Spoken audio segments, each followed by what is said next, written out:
أعوذ بالله من الشيطان الرجيم يا أيها الذين آمنوا كتب عليكم الصيام كما كتب على الذين من قبلكم لعلكم تتقون. أعوذ بالله من الشيطان الرجيم. பிஸ்மில்லாஹிர் ரஹ்மானிர் ரஹீம். அன்பிற்குரிய சகோதர சகோதரிகளே, அஸ்ஸலாமு அலைக்கும் வரஹ்மத்துல்லாஹி வபரகாத்துஹு.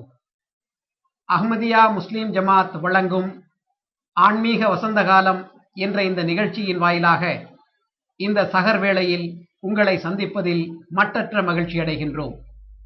நாம் இந்த நிகழ்ச்சியை ஒரு கேள்வி பதில் நிகழ்ச்சியாக நடத்தி கொண்டிருக்கின்றோம். பல சகோதரர்களும் சகோதரிகளும் பல கேள்விகளை கேட்டிருக்கிறார்கள். அந்த கேள்விகளுக்கு திருக்குர்ஆன் அடிப்படையிலும் ஹதீஸ்களின் அடிப்படையிலும் நாம் தொடர்ந்து பதிலளித்து வந்து கொண்டிருந்தோம்.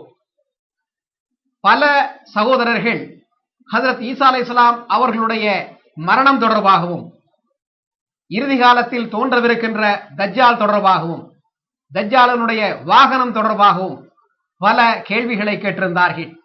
அந்த கேள்விகளுக்கு அறிவுபூர்வமாக திருக்குர்ஆன் அடிப்படையில் ஹதீஸ்களின் அடிப்படையில் நாம் பதிலளித்து வந்தோம்.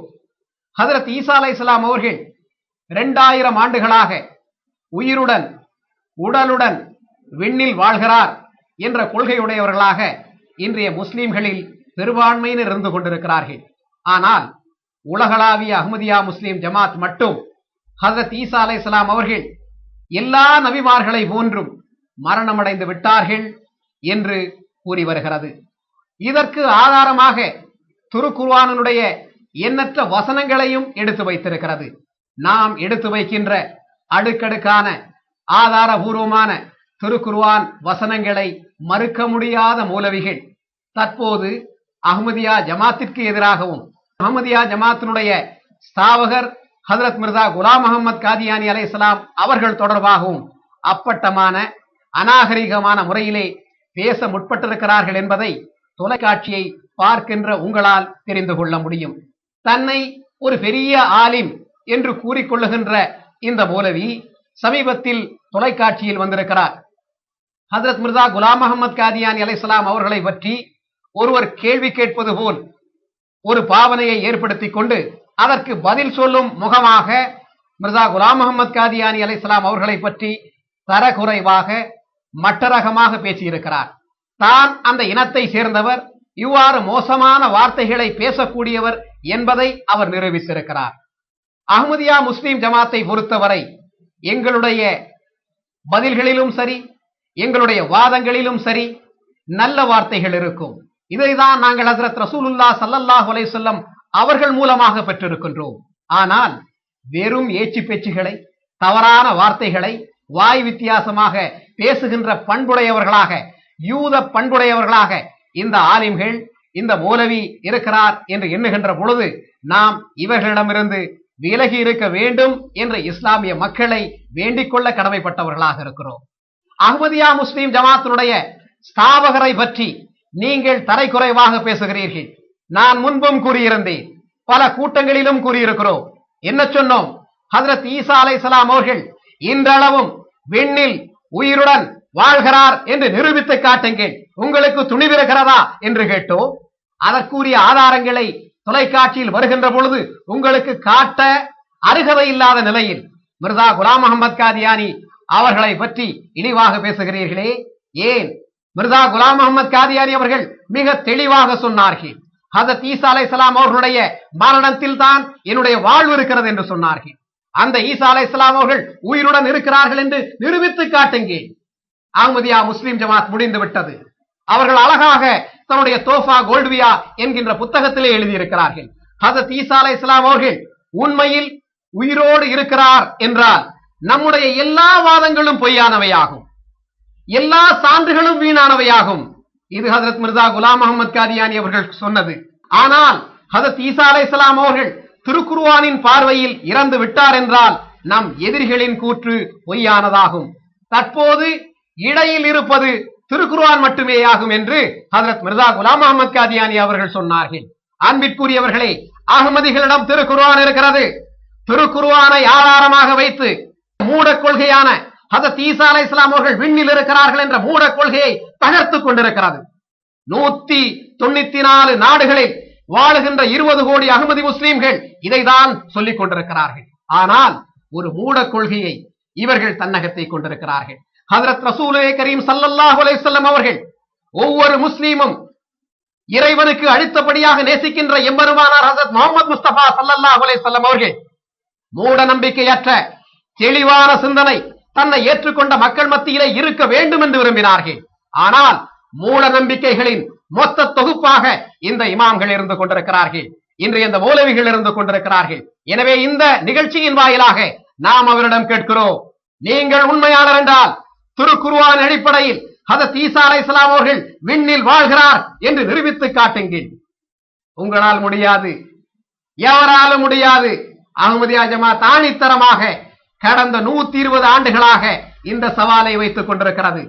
மிர்சா குலாம் அஹ்மத் காதியானி அலைஹிஸ்ஸலாம் அவர்களுடைய வாழ்க்கையிலிருந்து இல்லாததையும் பொல்லாததையும் நடைபெறாத சம்பவங்களை சொல்லுகின்ற வார்த்தைகளில் வசனங்களில் முன்னுக்கும் பின்னுக்கும் வெட்டி அந்த கருத்துக்களை எடுத்து சொல்லி பாவன மக்களை குழப்புகின்ற முயற்சியிலே ஈடுபட்டிருக்கிறார்கள்.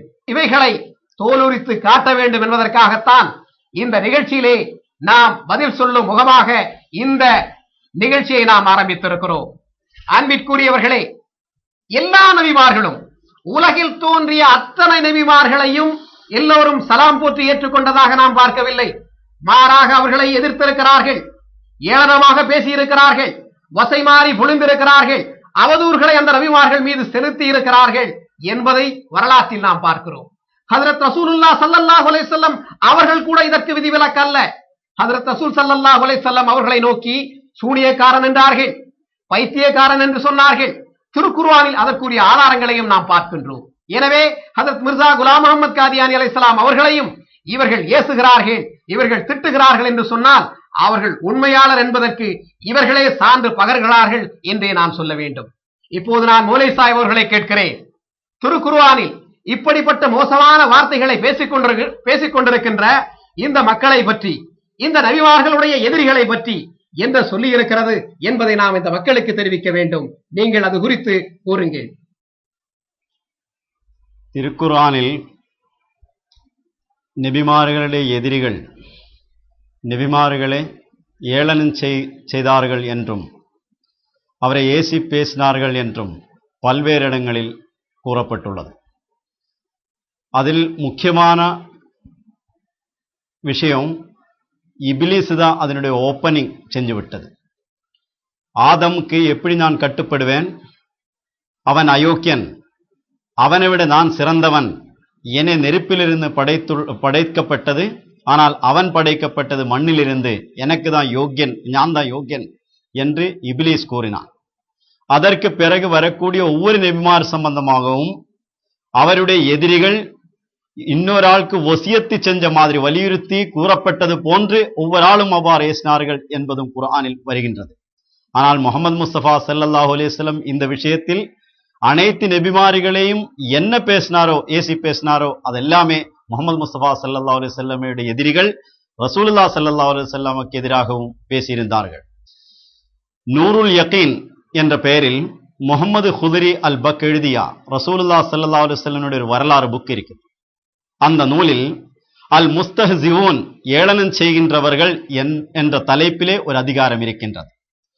அதில் இப்போ சமீபத்தில் ஒரு மௌலவி என்று கூறப்படுகின்ற பெரிய அறிஞர் என்று நடிக்கின்ற ஒரு ஆள் கூறினார்கள். அதே போன்றுள்ள பேச்சுகள் ரசூலுல்லாஹ் ஸல்லல்லாஹு அலைஹி வஸல்லம் காலத்தில் இருந்த எதிரிகள் பேசினார்கள் என்றும் அதுக்குரிய பதில் அல்லாஹ்வின் புறமிருந்து வந்தது குர்ஆனில் பதிவு செய்யப்பட்டுள்ளது.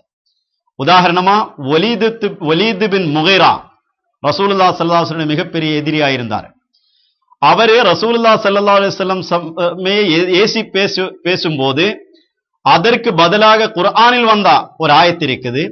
ஒரு சில வசனங்கள் சூரத்துல் கலமில் இடம்பெற்றுள்ளது. அது நான் படித்து காமிக்கிறேன்.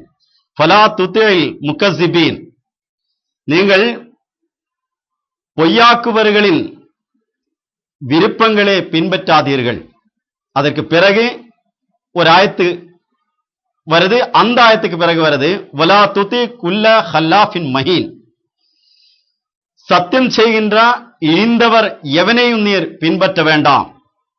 ஹம்மாசின் மஷா இம்பினமீம், அவன் புறங்கூறுபவன், அவதூறு கூறி திரிபவன், மன்னாஇலில் ஹைரி முஅத்ததின் அசீம், நன்மையை தடுப்பவன், வரம்பு மீறுபவன், அசீம் பாவம் செய்பவன், உத்துல்லின் பாத தாலிகா ஜெனீம், தீய குணமுடையவன், இதற்கும் மேலாக நெறி தவறி பிறந்தவன். முகீரா வலீதுவின் முகீரா சம்பந்தமா இந்த ஆயத்து இறக்கப்பட்டுள்ளது என்று விரிவுரைகளில் குறிப்பிடப்பட்டுள்ளது. நான் கூறி வந்த அந்த நூருல் யகீன் என்ற நூலிலும் அவர் சம்பந்தமா இந்த ஆயத்து இறங்கியது என்றும் பதிவு செய்யப்பட்டுள்ளது. அப்ப முகமது முஸ்தபா ஸல்லல்லாஹு அலைஹி வஸல்லமுக்கு எதிராக ஏசி பேசுறவர்களுடைய குணங்கள் இங்கே எடுத்து கூறப்பட்டுள்ளது. நாம் கவனத்தில் கொண்டு எந்த ஒரு ஆளுக்கு எதிராகவும், அது நபிமார்களுக்கு எதிராக இவ்வாறு பேசினால் நாம் அந்த கவனத்தில் கொண்டு இவருடைய சுன்னத்துக்கு இவர்கள் பேசுகிறார்கள் என்று நினைக்க வேண்டும். எந்த ஒரு உண்மையான நபியும் தன்னுடைய காலத்தில் தோன்றிய பொய் நபிமார்களுக்கு எதிராக ஏசி பேசியதாக பைபிளில் அல்லது குர்ஆனில் ஹதீஸில் எந்த ஒரு வரலாற்றிலும் எந்த ஒரு சான்றும் யாராலும் காமிக்க முடியாது. ஆனால் எல்லா நபிமார்களுக்கும் எதிராக வந்த எதிரிகள், நிராகரிப்பவர்கள் எல்லா நபிமார்களையும் ஏசி பேசியதாக எல்லா வரலாற்றிலும் இருக்கின்றன என்பதும் ஒரு உண்மையாகும். ஹஜ்ரத் மிர்சா குலாம் அஹ்மத் அலைஹிஸ்ஸலாம் பொய் நபி என்று நம்புகின்ற இந்த ஆலிமீன்கள், அந்த பொய் நபி அவருடைய கருத்தில் பொய் நபியே ஆகட்டும், அவருக்கு எதிராக பேசும்போது யாருடைய சுன்னத் அவர் பின்பற்றார்கள் என்பது கூடி அவங்க சொல்ல வேண்டி இருக்குது. முகமது முஸ்தபா ஸல்லல்லாஹு அலைஹி வஸல்லம் காலத்திலேயே பொய் நபிமார்கள் தோன்றினார்கள். அவருக்கு எதிராக ரசூலுல்லாஹ் ஸல்லல்லாஹு அலைஹி வஸல்லம் மேடை போட்டு பேசியதாகவோ, அவருக்கு எதிராக இவ்வாறு ஏசி பேசியதாகவோ ஒரு லைஃபான ஒரு ஹதீஸ் கூடி இவங்கள் காமிக்க முடியாது. ஆனால் ரசூலுல்லாஹ் ஸல்லல்லாஹு அலைஹி வஸல்லம் எதிராக பேசியதாக நாம் அனைத்து வரலாற்று நூல்களிலும் பார்க்கின்றோம். ஆகவே இவர்கள் தன்னைத்தாமே அஹ்லு சுன்னத்தி வல் ஜமாஅத் என்று முகமது முஸ்தபா ஸல்லல்லாஹு அலைஹி வஸல்லமுடைய சுன்னத்தை பேணக்கூடிய மக்கள் என்று கூறினாலும், அஹ்லு சுன்னத்தி வல் ஜமாஅத் என்பது அஹ்லு சுன்னத்தி இப்லீஸ் வ ஸஹாபிஹா என்று பிராக்கெட்டில் போட வேண்டியிருக்கிறது. இப்லீஸையும் அவருடைய தோழர்களிடையும், அதாவது ஒவ்வொரு நபிமார்களுக்கும் எதிராக இப்லீஸினுடைய தோற்றமாக வந்தார் அந்த நிராகரிப்பவர்களுடைய சுன்னத்தை தான் இவர்கள் பின்பற்றுகின்றார்கள் என்பதை தவிர எந்த ஒரு நபியுடையும் சுன்னத்தை இவர் பின்பற்றியதாக நாம் வரலாற்றில் பார்க்க முடியாது, இவரால் நிரூபிக்கவும் முடியாது. இப்ப மௌலிசாய் மிக அருமையான முறையில் இங்க சொன்னாங்க. அதாவது இவ்வாறு தரைக்குறைவாக மட்டரகமாக பேசக்கூடியவர்கள் நபிமார்களை பின்பற்றுகின்ற நல்லடியார்கள் இல்ல, மாறாக அந்த நபிமார்களை எதிர்க்கின்ற இப்லீஸினுடைய அடியார்கள் என்ற கருத்தை இங்க அழகான முறையில் எடுத்து சொன்னீங்க. இவர்களுக்கு இது இன்று பொருந்து கொண்டிருக்குது. ஏனென்றால் இவர்களுடைய வாயில் வருவதெல்லாம் மிகவும் ஏச்சி பேச்சு, மிகவும் மோசமான வார்த்தைகளை தான் இவங்க பேசிக் கொண்டிருக்கிறாங்க. திருக்குர்ஆன்ல இப்படி சொல்லப்பட்டிருக்கு, ஹதீஸ்ல இப்படி சொல்லப்பட்டிருக்கிறது. இதற்கு முரண்பாடாக இவர்கள் இருக்கிறார்கள் என்ற ஆதாரத்தை எடுத்து வையுங்க. அதுக்கு போகல, வீணான ஏச்சி பேச்சுகள் தான் இருக்குது. சட்டியில என்ன இருக்குது அதுதான் அகப்பையில வரும். இவர்களுடைய சட்டியில ஏச்சி பேச்சுகள் இருக்கிறது. ஆனால் அகமதிகளிடத்திலே திருக்குர்ஆன் இருக்கிறது, ஹதீஸ் இருக்கிறது. அதனை ஆதாரங்களாக வைத்து பேசிக் கொண்டிருக்கிறோம். திருக்குர்ஆன்ல இருந்தே எடுத்து காட்டினாங்க. நபிமார்களை ஏற்றுக்கொண்ட மக்கள்கிட்ட இப்படி நடைமுறை இருக்குதா, அல்லது இப்ப நபிமார்களை எதிர்க்கிறார்களே இவர்கள் இப்லீஸ்களை போன்றவர்கள், இவர்கள் தான் இவ்வாறு பேசுவார்கள் என்பது திருக்குர்ஆன்ல இருந்து எங்க காட்டினாங்க. எனவே அகமதிகளுடைய ஆதாரங்கள் திருக்குர்ஆன் அடிப்படையிலே இருக்கும், ஹதீஸ்களின் அடிப்படையிலே இருக்கும். இப்ப அடுத்த ஒரு குற்றச்சாட்டை சொன்னாரு. அஹ்மதியா ஜமாத்தினுடைய தோற்றுனர் மிர்சா குலாம் அஹ்மத் காதியானி ஆங்கிலேயர்களுடைய கைகூலியாக இருந்தாரு, பிரிட்டிஷாரினுடைய கைகூலியாக இருந்தாரு என்ற ஒரு பெரிய ஒரு பொய்ய மக்கள் மத்தியில சொல்லி இருக்கிறாரு. மக்கள் என்ன பண்ணுவாங்க, பார்ப்பாங்க. இதை என்னடா மூல்சா சொல்றாரு, பெரிய தாடியெல்லாம் வைத்திருக்கிறாரு, தலப்பா கட்டி இருக்கிறாரு, பார்க்கிறதற்கு ஒரு பெரிய மூலை போர் தோற்றமளிக்கிறார என்று மக்கள், பாமர மக்கள், அவர்களுக்கு என்ன தெரியும்? இப்போது நாம் ஹஜரத் மிர்சா குலாம் அஹமத் காதியானி அலைஹிஸ்ஸலாம் அவர்கள் பிரிட்டிஷாரனுடைய கைகூலியாக இருந்தார்களா அல்லது இவர்களுடைய முன்னோர்கள் பிரிட்டிஷாரனுடைய கைகூலியாக இருந்தார்களா என்பதை மக்களுக்கு நாம் படம் பிடித்து வைக்க வேண்டியது இருக்குது. நான் ஒரு மேற்கோளை படிக்கிறேன் பாருங்க. இந்திய துணைக்கண்டத்தில் அக்காலத்தில் வாழ்ந்த அஹ்லே ஹதீஸ் பிரிவினரின் தலைவரான மௌலவி நசீர் ஹுசைன் தெஹல்வி அவர் எழுதுறாரு, பிரிட்டிஷாரின் ஆட்சியை இறைவனின் கருணை என்றும் இறைவனால் ஏற்படுத்தப்பட்ட ஆட்சி என்றும் இவர் குறிப்பிட்டிருக்கார். இறைவனுடைய கருணை, இறைவனால் ஏற்படுத்தப்பட்ட ஆட்சி என்று இந்த அஹ்லே ஹதீஸ் பிரிவினருடைய தலைவரான மௌலானா நசீர் ஹுசைன் அவர்கள் குறிப்பிட்டிருக்கிறார். அதோடு அவருக்கல்ல, மேலும் ஒருபடி மேலே சென்று ஒருவருடைய பெற்றோர்களை விட இந்த பிரிட்டிஷார் பாசமுடையவர்கள் என்றும் கூறியிருக்கிறார். ஒருவருடைய பெற்றோர்களை விட இந்த பிரிட்டிஷார்கள் பாசமுடையவர்கள். அதுக்கு மேல ஒருபடி மேல போயிட்டாரு. எந்த அளவுக்கு சொன்னார் என்றால், இந்தியாவை ஆள முற்றிலும் தகுதியும் உரிமையும் பெற்றவர்கள் பிரிட்டிஷாரே என்று இவர் சொல்லியிருக்கிறார். ஆதாரம் மஜ்முவா சொற்பொழிவுகள் 1890 பக்கம் 19, 26, 54 ஆகிய பக்கங்கள்ல இடம்பெற்றிருக்குது.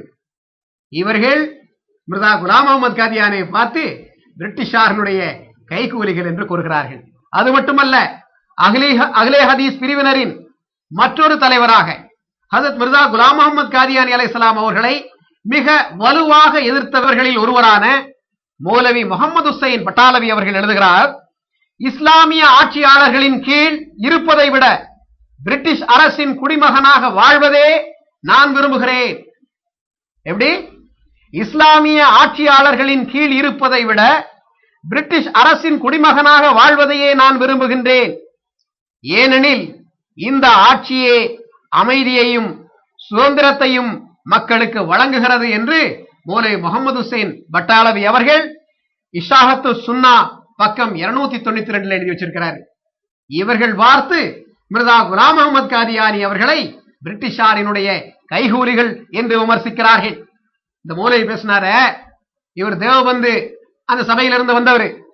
அவர்களுடைய அமைப்பிலிருந்து சொன்னதை இப்ப நான் மக்களுக்கு சொல்லணும். தேவபந்தின் நத்வத்துல் உலமா என்ற அமைப்பு அக்காலத்தில் வெளியிட்ட ஒரு அறிக்கையில் இவ்வாறு எழுதுகிறது, ஆலிம்கள் பிரிட்டிஷாரின் ஆட்சிக்கு விசுவாசமாக இருக்கின்ற ஒரு உணர்வை நாட்டில் உருவாக்க வேண்டும் என்று அந்த மனிதர் கேட்டிருக்கார். ஆலிம்கள் பிரிட்டிஷாரின் ஆட்சிக்கு விசுவாசமாக இருக்கின்ற ஒரு நிலையை ஏற்படுத்த வேண்டும். நத்வா என்ற புத்தகத்தில் எழுதியிருக்கிறார். இந்நிலையில் பிரிட்டிஷாரை ஹஜரத் அஹமது அலைஹிஸ்ஸலாம் அவர்கள் பாராட்டியதை இவர்கள் அவருடைய கைகூலிகள் என்று விமர்சிக்க முற்பட்டிருக்கிறார்கள். இதில் கவனிக்கத்தக்க இன்னொரு விஷயம் என்னவென்றால், ஹஜரத் அஹமது அலைஹிஸ்ஸலாம் அவர்களை பிரிட்டிஷாரின் கைகூலிகள் என்று இவர்கள் கூறுகின்றனர். ஆனால் இவர்களின் மூதாதையர்களோ ஹஜரத் அஹமது அலைஹிஸ்ஸலாம் அவர்களை பற்றி பிரிட்டிஷ் அரசின் எதிரி என்று வர்ணித்திருக்கின்றார்கள். இவர்கள் கைகூலிகள் என்று இன்று கூறுகிறார்கள். இவர்களுடைய மூதாதையர்கள் ஹஜரத் மிர்சா குலாம் அஹமத் காதியானி அலைஹிஸ்ஸலாம் அவர்களை பிரிட்டிஷாருடைய எதிரிகள் என்று சொல்லியிருக்கிறாங்க. சூடான் மஹதி பிரிட்டிஷாருக்கு தீங்கிழைத்தது போன்று இந்த காதியான் மஹதியும் இந்த அரசிற்கு தீங்கிழைப்பார் என்ன மௌலவி முகமது ஹுசைன் பட்டாலவி அக்காலத்தில் எழுதி வச்சிருக்கிறார். சூடான் மஹதி பிரிட்டிஷாருக்கு தீங்கிழைத்தது போன்று மிர்சா குலாம் அஹமத் காதியானும் பிரிட்டிஷாருக்கு தீங்கிழைப்பார் என்று எழுதி வச்சிருக்காரு. ஷஹாதத்தே குர்ஆன் பக்கம் 20. அந்த காலத்தில் உண்மையிலேயே பிரிட்டிஷாரின் கைகூலியாக விளங்கிய இந்த முஸ்லிம் தலைவர்களின் பொய்க்கூற்றை அப்போதைய பிரிட்டிஷ் ஆளுநர் அதை ஏற்றுக்கொண்டு அவர் அரசாங்க கெசட்ல, பிரிட்டிஷ் அரசாங்க கெசட்ல எழுதி இருக்கிறத பாருங்க. இந்த கெசட்ல எழுதி இருக்க வாசகத்தை நான் இப்போது வாசிக்கிறேன். இதை நீங்கள் பார்க்கின்ற பொழுது மிர்சா குலாம் அஹமத் பிரிட்டிஷாருக்கு ஆதரவாக செயல்பட்டிருக்கிறார்களா என்பதை நீங்க தெரிந்து கொள்ளலாம். பிரிட்டிஷாருக்கு விசுவாசம் உள்ளவர்களாக, பிரிட்டிஷாருடைய அடிமைகளாக இவர்கள் இருந்திருக்கிறார்கள் என்று சொல்றீங்களே, இந்த வாசகத்தை பாருங்க. சிவில் அண்ட் மிலிட்டரி கெசட் பிப்ரவரி 1894 இது எழுதப்பட்டிருக்கு. பஞ்சாபின் குர்தாஸ்பூர் மாவட்டத்தில் ஒரு தீவிரவாதி உள்ளார். இவர் தம்மை முஸ்லீம் என்றும் மெசாயா என்றும் கூறிக்கொள்கிறார்.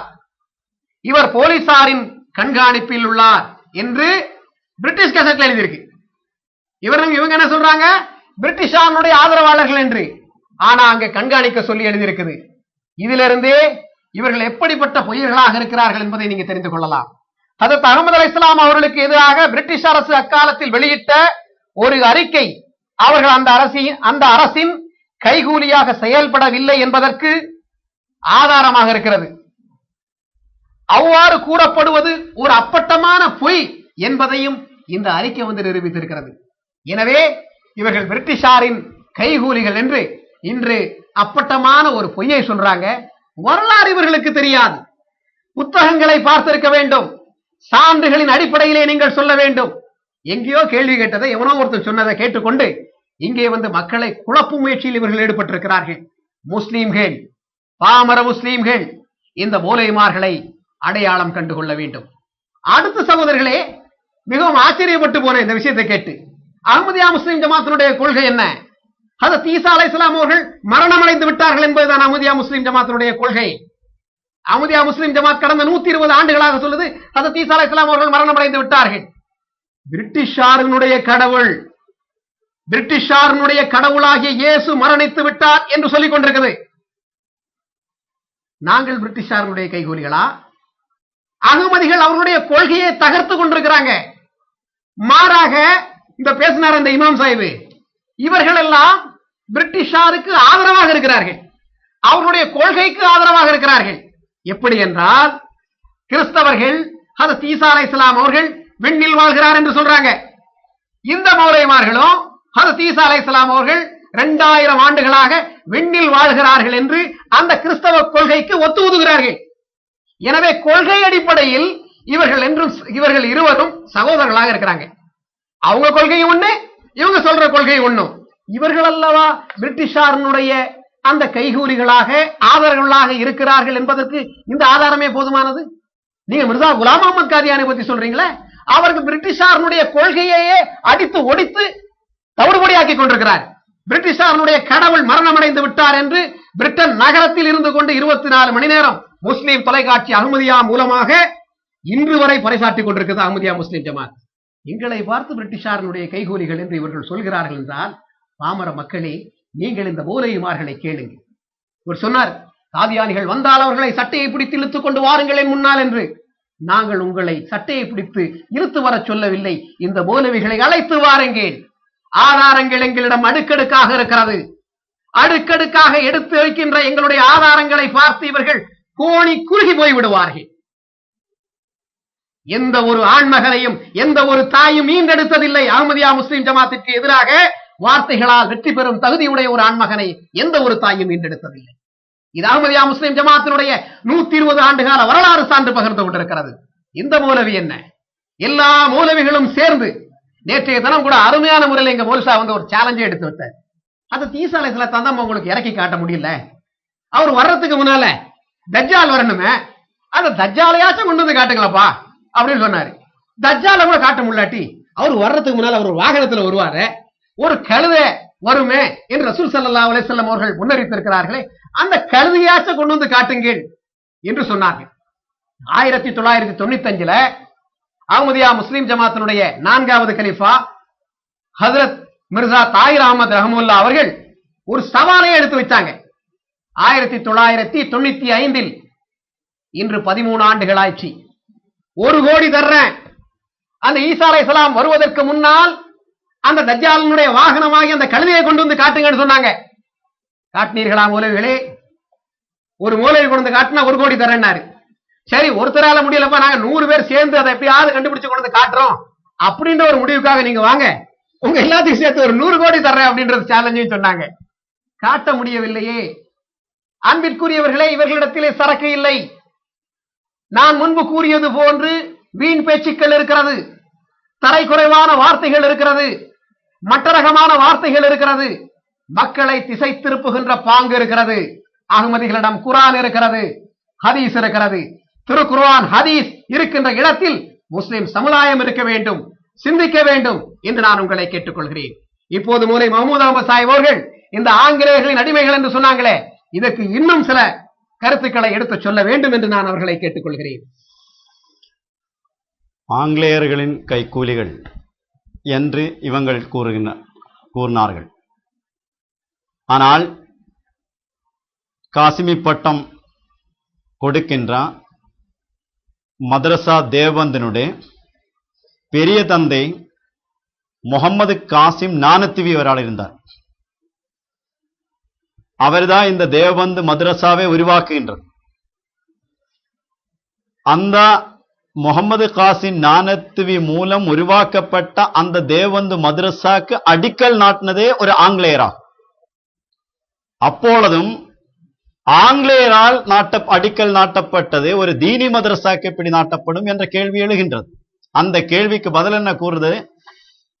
மதீனா பள்ளிவாசலில் ரசூலுல்லாஹ் ஸல்லல்லாஹு அலைஹி வஸல்லம் உரையாற்றும் போது கை வைத்திருந்த மிம்பர் ஒரு கிறிஸ்தவ ஆசாரினால் உருவாக்கப்பட்டது. அதே போன்று ஒரு கிறிஸ்தவனால் உருவாக்கப்பட்ட மதரசாவாகும் என்று சொன்னால் அதில் எந்த குறைபாடும் கிடையாது, எந்த இழிவுபட்ட எந்த விஷயம் அதில் இல்லை என்று அன்னைக்கு அதுக்கு பதிலளித்தார்கள். அப்போ இப்போ உள்ளது சின்ன காசிமிகள். ஆனால் பெரிய காசிமியே அந்த ஆங்கிலேயரே கூப்பிட்டுதான் அந்த காசிம் பட்டம் கொடுக்கக்கூடிய அந்த தேவபந்து மதரசாவுக்கே அடிக்கல் நாட்டினார். அவர் இப்ப என்ன சொல்றாரு? இந்த ஆங்கிலேயருடைய கைக்கூலிகள் அகமதிகள் என்று. ஆனால் நாம் அந்த விஷயத்தில் இப்ப போக விரும்ப மாட்டேன். விரிவான நிலைமையில் இந்த கேள்விக்கு நானே இந்த நிகழ்ச்சியிலே பதில் கொடுத்திருக்கிறேன் இதற்கு முன். இப்பொழுது நான் முன்னாடியே கூறிய ஒரு கருத்து இருக்கின்றன.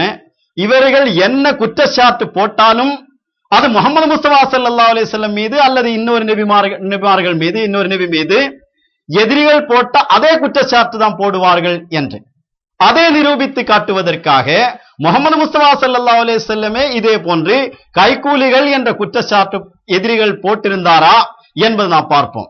குர்ஆனில் சூரத்துல் ஃபுர்கானில் 5வது ஆயத்து இவ்வாறு நாம் படிக்கின்றோம். வகாலல்லதீன கஃபரு, நிராகரிப்பவர்கள் கூறினார்கள், இன் ஹாதா இல்லா இஃப்குன் இஃப்தராஹு, அதாவது முஹம்மது முஸ்தபா ஸல்லல்லாஹு அலைஹி வஸல்லம் இட்டி கட்டி கூறிய ஒரு பொய்யை தவிர வேறு எதுவுமே கிடையாது. வஅனஹு அலைஹி கௌமுன் ஆகரு, இதற்கு அவருக்கு அதாவது முஹம்மது முஸ்தபா ஸல்லல்லாஹு அலைஹி வஸல்லமுக்கு இன்னொரு சமுதாயம் உதவி செய்கின்றன. அவன் இன்னொரு சமுதாயம் முஹம்மது முஸ்தபா ஸல்லல்லாஹு அலைஹி வஸல்லமுக்கு உதவி செய்கின்றார்கள் என்று நபி ஸல்லல்லாஹு அலைஹி வஸல்லம் காலத்திலே எதிரிகள் கூறினார்கள். அது அஜமியான கௌமு, அரபிகள் அல்லாத கௌமு என்பது கூடி குர்ஆனில் இன்னொரு இடத்தில் அது சம்பந்தமா விரிவாக கூறப்பட்டுள்ளது. ஆனா அவ்வாறு கூறக்கூடிய மக்களிடம் குர்ஆன் என்ன பதில் கொடுத்தது?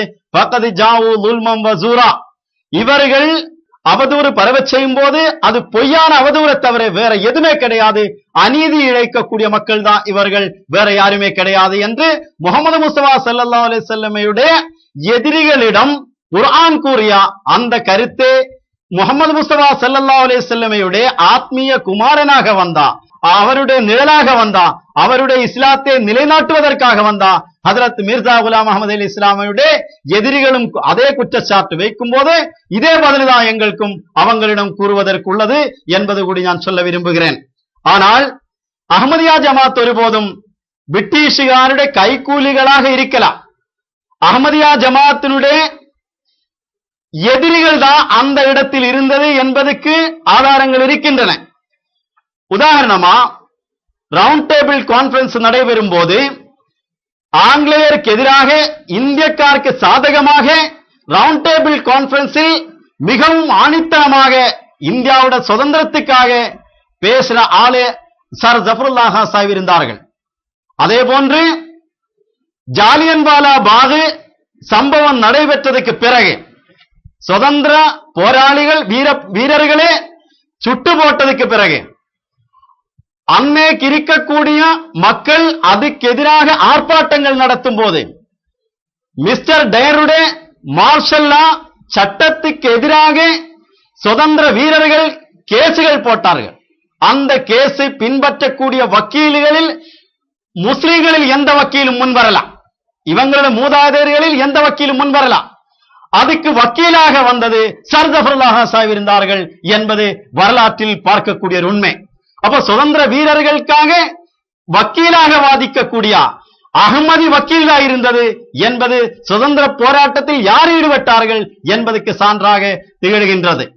இதே போன்று பல்வேறு நேரங்களில் சுதந்திர போராட்டத்தில் அகமதிகள் எவ்வாறு ஈடுபட்டது என்பதை வரலாற்றில் நாம் படிக்க முடியும். மிர்சா குலாம் அகமது ரூஹானி ஹசாயின் என்ற நூல் எழுதியிருக்கிறார்கள் சொல்றார். மிர்சா குலாம் அகமது ரூஹானி ஹசாயின் என்ற எந்த நூலும் எழுதலாம். ஆனா ஏதோ ஒரு நூலில் அவர் படிச்ச ரூஹானி ஹசாயின் என்று. ரூஹானில் ஹசாயின் என்ற நூல் எது என்பதோ அது எந்த தொகுப்பினுடைய பகுதி என்பதோ எதுவுமே தெரியாதா ஜஹல் முரக்கபு என்று சொல்லப்படும். ரூஹானி ஹசாயின் என்று மிர்சா குலாம் அஹமது அலைஹிஸ்ஸலாம் ஒரு நூல் எழுதவில்லை என்பது கூட தெரியாத படுஜாகில் தான் உண்மையில் இந்த ஆள் என்பதில் எந்த சந்தேகமும் கிடையாது. இந்த தீன் ஆலிமுக்கு மஞ்சளும் தெரியாது, சந்தனமும் தெரியாது. ஆனா ரெண்டும் தனக்கு தெரியும் என்ற ஒரு நடிப்பு இருக்குது என்பது மட்டும்தான். ரொம்ப அருமையான முறையில நீங்க சொன்னீங்க. பார்க்கும்போது ரொம்ப நகைப்புக்குரியதாகவும் இருக்குது. பாருங்க, பெரிய காசிமி படித்த மதரசாக்கு அடிக்கல் நாட்டியவரு ஒரு பிரிட்டிஷ்காரர் தான். இவர் சின்ன காசிமி. பெரிய காசிமி படித்த மதரசாக்கு அடிக்கல் நாட்டியவரே ஒரு பிரிட்டிஷ்காரர். ரொம்ப அழகான முறையில் எடுத்து சொன்னீங்க. அடுத்து திருக்குர்ஆன் அல் ஃபுர்கானுடைய 25வது அதிகாரம் 5வது வசனத்தை எடுத்து வச்சீங்க. அற்புதமான முறையில இங்க மௌலிசே அவர்கள் விளக்கி இருக்கிறாங்க. அது மட்டுமல்ல, நம்மளை பார்த்து பிரிட்டிஷாரனுடைய கைகூலிகள் சொல்றாங்க, சுதந்திர போராட்ட வீரர்கள் எத்தனையோ முஸ்லிம்கள் கைதாகி இருக்கின்ற பொழுது அவர்களுக்கு வாதாடுவதற்காக ஒரு வக்கீலும் வரல. அன்னைக்கு வாதாடுவதற்காக வக்கீலாக சென்றவர் சர் முகமது ஜஃபருல்லா கான் சாஹிப் என்கின்ற ஒரு அகமதி வழக்கறிஞர் என்பதையும் இன்னைக்கு சொன்னீங்க. இன்னைக்கு நாங்கள் சுதந்திர போராட்டத்தில் செய்தோமே, நாங்கள் பெரிய தியாகங்கள்லாம் செய்திருக்கிறோம் என்று சொல்கிறார்கள். ஆனால் கைது செய்தவர்களை விடுவிக்க முற்பட்டவர்கள், வழக்காடியவர் ஒரு அகமதி முஸ்லிம் என்பதை மக்கள் தெரிந்து கொள்ள வேண்டும். ரூஹானி கசைன்னு ஒரு புத்தகம் இருக்கு அப்படின்னு சொல்லி ஒரு பெரிய ஒரு புர்டா விட்ட மிர்சா குலாம் முஹம்மது காதியானி ரூஹானி கசைன் என்ற பெயரில் ஒரு புத்தகமே எழுதல அப்படின்னு சொன்னீங்க. எவ்வளவு பெரிய பைய சொல்லியிருக்காரு பாருங்க. ரூஹானி கசைன் அப்படி ஒரு புத்தகமே மிர்சா குலாம் முஹம்மது காதியானி எழுதல. மிர்சா குலாம் முஹம்மது காதியானி எழுதின 85க்கும் மேற்பட்ட புத்தகத்துல ரூஹானி கசைன் என்ற ஒரு புத்தகம் இல்லை. மக்களை திசை திருப்புகிறார்கள். பாமர முஸ்லிம்கள் பார்க்க வேண்டும், நடுநிலையோடு சிந்திக்க வேண்டும். இவர்கள் பொய்யான குற்றச்சாட்டுகளை அடுக்கடுக்காக எடுத்து வைக்கின்ற நேரத்தில் அதனுடைய மறுபக்கத்திற்கும் வாருங்கள், கேளுங்கள். இப்படி எடுத்து வைக்கிறார்களே, இதனுடைய உண்மை நிலை என்ன என்பதை நீங்கள் மறுபக்கத்தில் பார்க்கின்ற பொழுது அதனுடைய உண்மை நிலையை நீங்கள் தெரிந்து கொள்ள முடியும். அல்லாஹ் இப்படிப்பட்ட மோசமான ஒரு நிலைக்கு கொண்டு போயிருக்கின்ற இந்த மௌலைமார்களிடமிருந்து இஸ்லாமிய உம்மத்தை காப்பானாக என்று பிரார்த்தித்தவனாக இந்த நிகழ்ச்சியை இந்த வகையில் நிறைவு செய்கிறோம். இன்னும் பல கேள்விகளோடு நாளை உங்களை சந்திப்போம் இன்ஷா அல்லாஹ். அஸ்ஸலாமு அலைக்கும் வரஹ்மத்துல்லாஹி வபரகாத்துஹு. अहमदियत अहमदियत अहमदियत जिंदाबाद जिंदाबाद जिंदाबाद जिंदा ओ पायंदाबाद जिंदाबाद जिंदाबाद अहमदियत जिंदाबाद अहमदियत अहमदियत अहमदियत जिंदाबाद जिंदाबाद जिंदाबाद जिंदा ओ पायंदाबाद जिंदाबाद जिंदाबाद अहमदियत जिंदाबाद.